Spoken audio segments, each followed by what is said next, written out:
Alright, welcome back. So in this video we're looking at the powers. So you can have like a number like 2 to the 4th power, and Java again has another math method that you can do this, and it's really useful. You just have to kind of add a couple parameters and kind of have the numbers for you.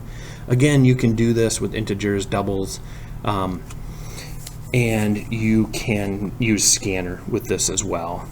So I'm going to actually create another variable. I'm going to call it, it's going to be a double, and we're going to call it Z, that I'm actually going to be printing out here.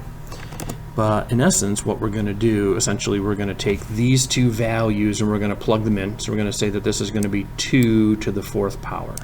So if I use math.pow, I can use these two values. So I can say that it's going to be y and x.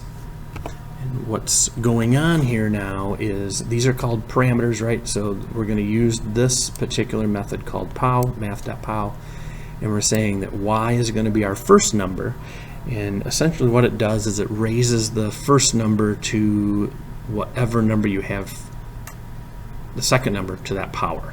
So this would be like 2 to the 4th power. So if we were to run this now, we get 16.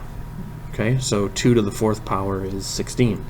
And maybe you want to do 4 or 5 to the second power, which should be 25. We'll get that. Another useful, really useful tool within Java with a math method. So again, don't forget, you got to make sure you import that math method.